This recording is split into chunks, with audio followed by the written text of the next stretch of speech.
Bonsoir, na oyo bazolanda ngai eza ya bino ndeko Amani de Paul depuis Cape Town en Afrique du Sud.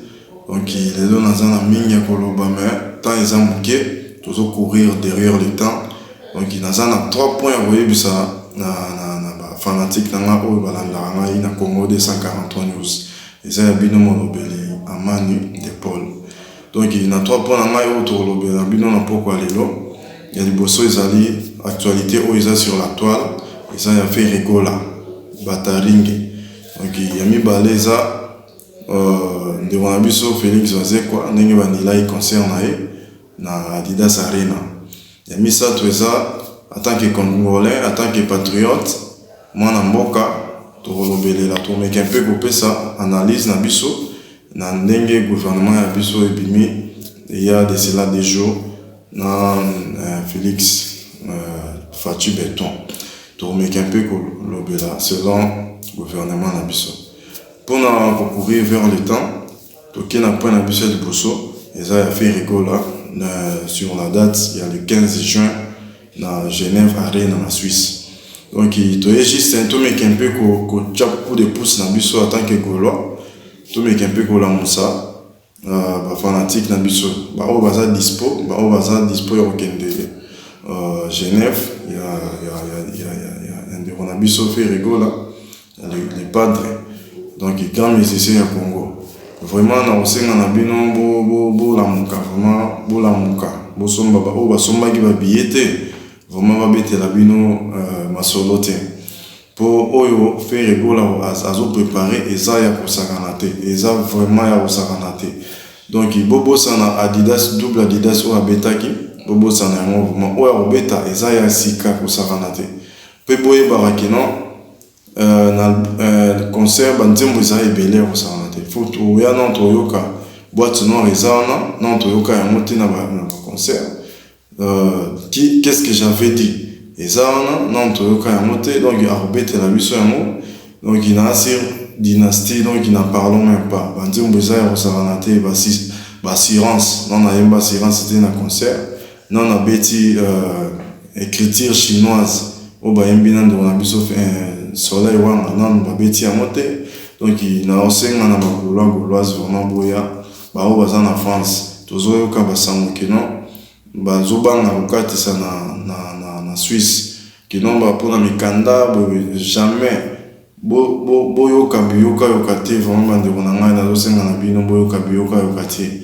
bozwa o azana mukanda na ata izana inani somba bien na yo Suisse eza ba ko contrôler te o mikanda so ine ba wala uzana mukanda na inani wana ozo kende concert somba bien na yo kubanga mutute kubanga yoka biyoka yokate bosomba ba biye bokende tozo yoka marambo te na français na France kuna bazobanga ba contrôler bona maintenant mwana ezate vraiment to beti c'était na ba o baza na France ba na besoin ba kende na Adidas na Genève na Suisse vraiment bokende boyanda bolanda bilanda landa o boyoka ka o bazolo ba wana te boyoka ya mote donc il point na biso ya liboso ya mwana to meka un peu tozo masima to landa actuel to meka un peu na faire rigola to meka un peu kozo masima ba époque wa bandaki na wenge 4x4 faire rigola vraiment biso tout aux mon évolution na ndenge abandaki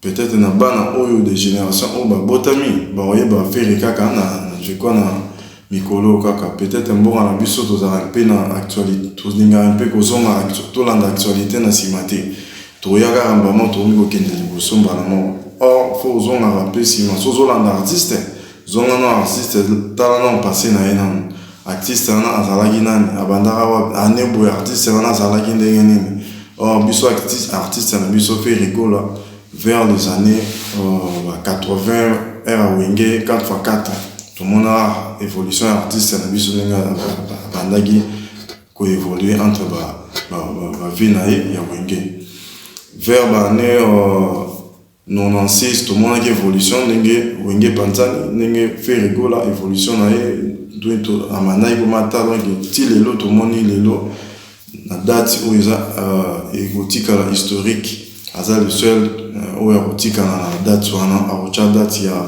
ya le 15 juin soki abeti na date wana vraiment ekozala mama na victoire mpona Congo.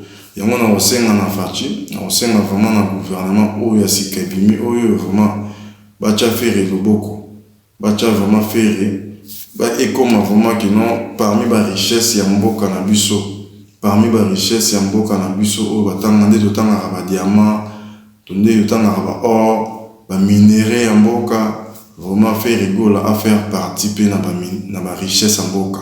Voilà. Donc il voit à faire rigola et comme parmi ba richesse ya mboka na biso. Donc il fait rigola à comme parmi ba richesse ya mboka. S'il s'agit autant à vraiment beaucoup ici na bana o bazotanga mikolo yo na géographie ma histoire ba côté ça vraiment voit à faire rigola ça parmi ba richesse ya mboka ya Congo RDC. Pour la fierté azola ki sa monene ya mboka na biso partout dans le monde. Donc place nyonso na monde ya musique ou bazolo be la musique ba tablay ba papa wemba. Donc il fait rigola a commis parmi grands musiciens ba betarma solo musique. Donc il fait rigola azo la ki sa bendele toujours azo matsa biso bendele. Donc yango to senga vraiment na gouvernement oyo ebimisika ya président Faci Beton. Donc il fait rigola azala parmi ba richesse mboka na voix na ye. Donc tozomona fait rigola na Jeunesse Arena na Suisse. Ba mindele bango moko déjà vomi ko sala promotion ya fait rigola. Donc promotion mindele déjà donc concert wana donc nazo yebisa bino tozanga concert wana te ba gauloise ba fanatique ba mélomane ya bonne musique tozanga concert wana te ya Jeunesse Arena. Ils en ont surprise à Rosaranate. Donc il fait rigola, félicitations ba gaulois. Bientôt tozo ça la sold out mais nazo booster bino toujours to la mukato kende ko sala to somba bien na biso bo bayoka yoka te bo banga te que non so zoya na Suisse kuna ba contrôler so ki mikanda non un mukanda ozana ngwana kata ya inane somba bien na yoka te sa ba tika oleka. Donc elo na senga na beti c'était vraiment na ba gaulois na ba gauloise to la muka vraiment to se concentrer na date le 15 juin. Donc félicitations à faire rigola o nyonso to senga na toujours félicitations courage et belé na biso ba gaulois quoi. Donc pour na deuxième point na biso. Donc il y a pourquoi on a biso Félix ba annulé concert na ye. Donc toti kolanda na batongo awa ya lelo toti kolanda ye moko video asali na ndenge a meki ko yebisa biso ke non ba annulé concert na ye po ayaki ba PCA 5 visa. Donc il est impossible à ça spectacle na 5 personnes. Yango to meki un peu comme tout na. Bon abi annulé te mais abi ba reporter en le 14 décembre. Il y a 2024 au kaka. Parce que toningi un peu comme tout nanam. To meki un peu comme tout na. Nenga lobi que non ba reporter date wana le 14 il y a le premier ba reporter dans le 14 février. To meki un peu comme tout na mais c'est Félix Oisé quoi. Parce que une fois oye na 5 ba PC 5 visa wana ezaki depuis qui ne ba PC 5 visa siko aye na 5 visa wana ayaki po abeta to ayaki ka juste pour annuler concert na ye moko pe tongi to mituna na ye moko nde annuler concert wana to salle wana ya Didas nde annuler concert wana pour soki kino ye moko nde annuler concert wana or falaki annuler ngo depuis kin fallait pas que toi na poto. So yo yebi déjà que on a ozoya 5 musiciens et c'est impossible au bêta concert na poto. C'est pourquoi vous accepter boya na 5 personnes on yebi déjà que non au ça la spectacle na 5 personnes on a té. Bon, selon va dire nimoko to pese ga ba courage belé to na oyo baxate to ça déjà juste to meki un peu ko se poser ba question.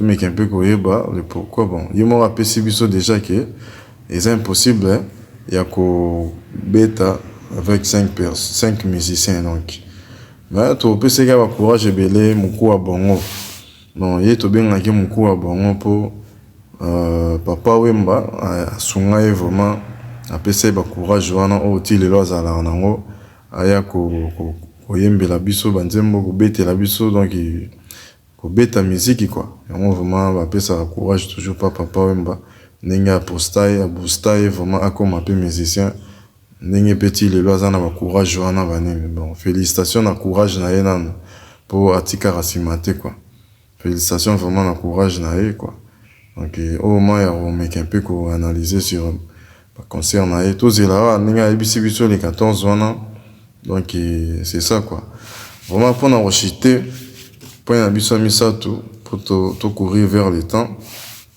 to make un peu ko en tant que congolais en tant que mwana mboka gouvernement eyoti kobima oui vraiment gouvernement ebimi vraiment ba jeune congolais ba biso ba congolais ba jeune vraiment tozalaki impatient vraiment ya kozela gouvernement yango yo gouvernement na biso yango yo peuple congolais jeune vraiment tozala éveillé oyo gouvernement ya Fachi bimi tozalaki vraiment na posa vraiment ya gouvernement bima tozana temps ya perdre lisusu te congolais la muka tika distraction congolais la muka tia maeli na yo vraiment destin na yo eza na maboko na yo gouvernement yango yo ebimi première fois tozwa premier ministre ya mwasi maman na biso Judith donc merci nano na président Fachi na ndenge ya honorer ba maman oyo apesi asali loko oyo nano esalama te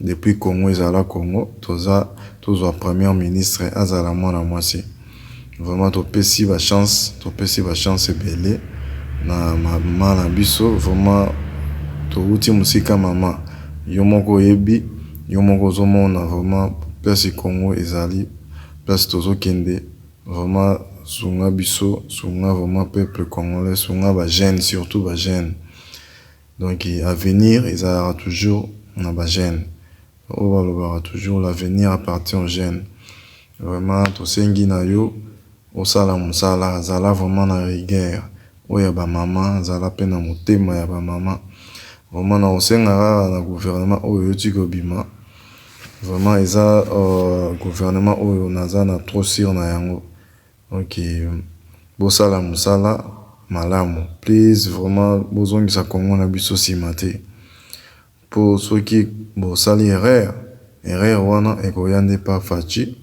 pa président donc bino botala vraiment mabomo na bino te bozala na idéologie oyo Fachi alingi Fachi atie bino wana eza pamba te vraiment bosala mosala donc vraiment oyo na oza na yango ya koloba vraiment eza ebele mpona mboka na ngai malgré toza libanda mboka tolandaka toujours mboka na biso pembeni toujours tozangisaka te donc vraiment Fachi na mama na biso tozosenga vraiment nzambe azala na bino donc botravailler selon vraiment volonté ya peuple boyebi bino moko ndenge peuple azosenga oyo nyonso peuple asengaka donc ezosenga toujours botravailler na volonté ya peuple pour pouvoir eza ya peuple vraiment peuple alali nzala trop peuple azangi courant depuis longtemps peuple aumeli na insécurité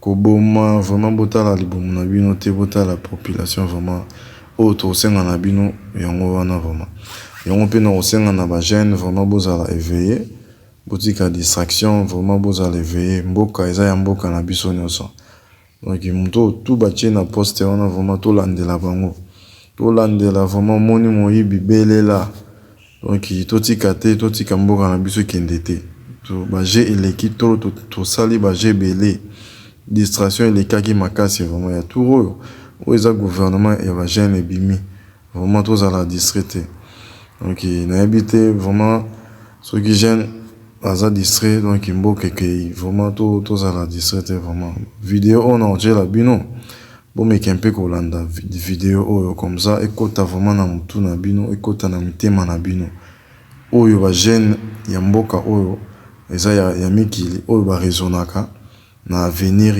ya mboka na biso botala déjà comment ba omiko comparer biso na Rwanda pays oyo ba moni pays ya muke soki ndenge nini ba komiko seka biso ba komiko mona biso lokola toza donc ba pesa raison na Rwanda biso ba pesa biso faute c'est comme si biso nde toza na faute wana vraiment to la muka vidéo yango na oche la bino total la biso nyonso quoi. Merci. Mais comment se fait-il qu'avec les ressources, admettons que vous avez raison, qu'avec les ressources qui viennent du Congo, comment se fait-il que le Rwanda se développe économiquement et politiquement et que le Congo qui est là tout près, qui a évidemment un accès à des ressources incommensurablement plus nombreuses, comment est-ce qu'il ne peut pas véritablement devenir un véritable paradis économique? C'est toute la question que je me pose. Ça doit quand même avoir un lien avec la gouvernance. Hein. Guilain, rapidement, s'il vous plaît, puis on continue. Comme ça a été dit tout à l'heure, je suis désolé, on peut se plaindre du Rwanda, on peut se plaindre de ce qu'on veut, mais prenez une carte, hein, et j'invite tout le monde à le faire. Regardez la taille du Congo, regardez la taille du Rwanda. Et donc, si quelqu'un dans cette pièce pense que le Rwanda, le petit Rwanda à lui seul, est capable de justifier tous les maux du Congo aujourd'hui, très franchement, il va falloir quand même se poser des questions. Moi je crois, et vous m'avez demandé d'avoir un peu de courage politique, c'est qu'aujourd'hui la classe politique congolaise devrait un peu plus penser à l'intérêt de son pays qu'à l'intérêt de son portefeuille et de leur famille. Parce que le jour où toute la classe politique congolaise, et tout à l'heure je prenais la comparaison avec Napoléon qu'on peut détester, moi j'aime beaucoup parce que si vous regardez la place qu'il a eue dans le développement de la France, sans lui la France ne serait pas la France aujourd'hui. Il y a des personnages comme ça qui à un moment donné permettent à un pays de se déployer. Eh ben, je pense qu'aujourd'hui le Congo n'a pas encore trouvé son personnage. Et c'est ça, et ça ne justifie rien du tout. Ça ne justifie rien du tout. Ce que je veux vous dire, ce que je veux vous dire par là, Une question. Oui. Le politique congolais est coupable, on est d'accord, ok? Ils sont pas là et je vous promets pas ça, je dirais le chose. Mais Kagame n'est pas là non plus, hein, donc j'ai pas plus à condamner l'un que l'autre. Non, vous, je pose la question à vous. Est-ce que pour vous, en tant que politicien, vous trouvez que ce que le régime de Kagame fait est condamnable ou pas? Démocratique. Je vais être très très clair avec vous. Je vais être très très clair avec vous. En deux temps, je vais vous répondre. Le premier temps, c'est que moi, ce qui m'a toujours fasciné, depuis que je suis gamin, c'est que les gens pensent que le président des États-Unis doit penser aux intérêts du monde. Et en fait, les gens tombent toujours des nues, et vous allez comprendre pourquoi je vous dis ça. Les gens tombent toujours des nues quand le président des États-Unis ne pense qu'à l'intérêt des États-Unis. Ah ben, je vais vous dire, hein, quand il fait ça, il fait bien son boulot. Et donc, en tant que politique belge, moi, j'aurais plein de choses à dire sur plein d'autres pays. Mais ce que je sais, c'est qu'aujourd'hui, l'intégrité territoriale du Congo, le développement économique du Congo, le développement social du Congo, ça doit être l'affaire des Congolais, pas la mienne. Je suis désolé, je n'ai pas ce mandat-là, je n'ai pas cette légitimité-là. Et pour vous répondre par rapport à Kagame, Kagame est au même titre qu'au moins 150 autres pays dans le monde aujourd'hui. Il ne répond pas à mes standards de démocratie libérale, effectivement, c'est vrai. Mais aujourd'hui, force est de constater qu'il obtient des résultats. Ça, c'est une réalité. Et que c'est au peuple rwandais de prendre le destin de leur pays en main. C'est la seule chose que je vais vous dire. Donc moi, je ne vais pas commencer à dire c'est bien, c'est pas bien. Pour le moment, la réalité, c'est que le Congo a les moyens. Et on ne peut pas me faire croire que c'est une quelconque influence réelle ou supposée, je ne vais pas rentrer là-dedans, du Rwanda. Parce qu'il y a aussi une chose, c'est que depuis Bruxelles, je trouve que c'est un peu facile de dire que si le Congo a tant de problèmes, c'est à cause du Rwanda. Je pense très franchement que tous ceux qui veulent faire prospérer le Congo aujourd'hui, que ce soit depuis la Belgique ou au sein du Congo, ont les moyens, l'intelligence et les ressources pour pouvoir le faire. Donc encore une fois, il faut quitter la position victimaire.